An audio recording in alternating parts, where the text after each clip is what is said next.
बहुत समय पहले की बात है। शीतला माता ने सोचा कि चलो आज धरती पर जाकर देखती हूँ कि मेरी पूजा कौन करता है और कौन मुझे सच्चे मन से मानता है।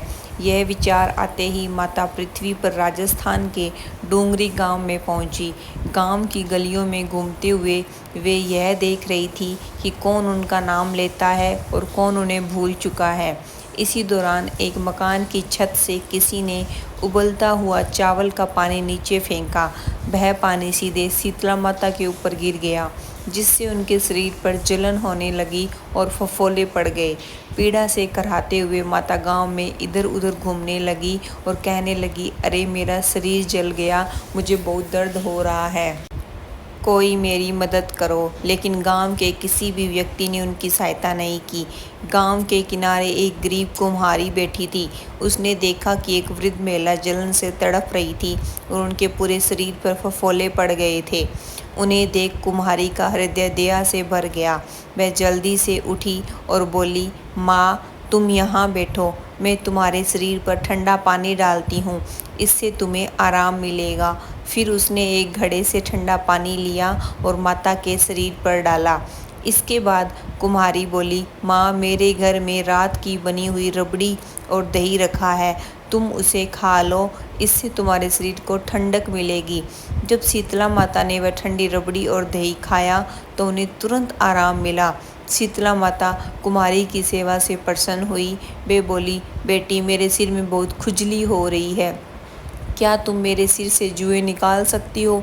कुमारी माता के सिर की जुएं निकालने लगी। जैसे ही उसने माता के सिर के पीछे देखा तो वहाँ एक तीसरी आंख दिखाई दी। यह देखकर कुमारी घबरा गई और डर के मारे वहाँ से भागने लगी।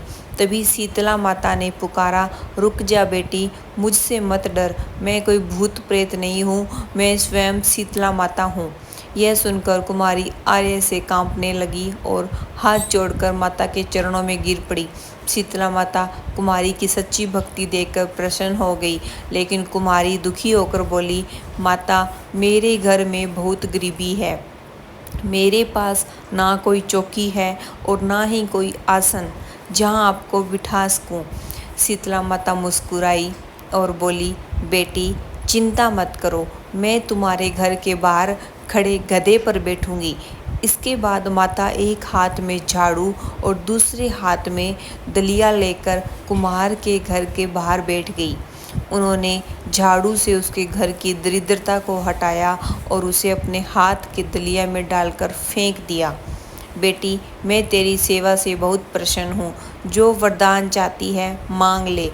कुमारी हाथ जोड़कर बोली, माता आप इसी गांव में निवास करें और जो भी फाल्गुन अष्टमी के दिन आपकी श्रद्धा से पूजा करे, आपको ठंडा जल और ठंडे भोजन का भोग लगाए, उसके घर से दरिद्र दूर हो जाए।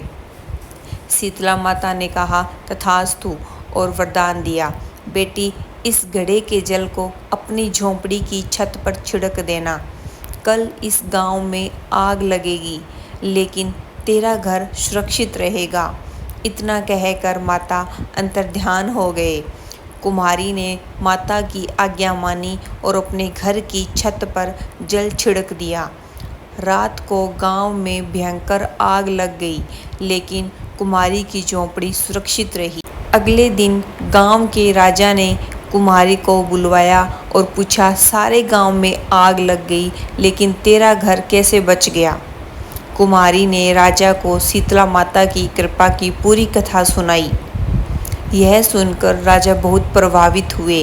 उन्होंने गांव भर में ऐलान करवा दिया कि अब से हर घर में शीतला अष्टमी के दिन चूल्हा नहीं जलेगा और माता को ठंडे भोजन का भोग लगाया जाएगा। जय शीतला माता।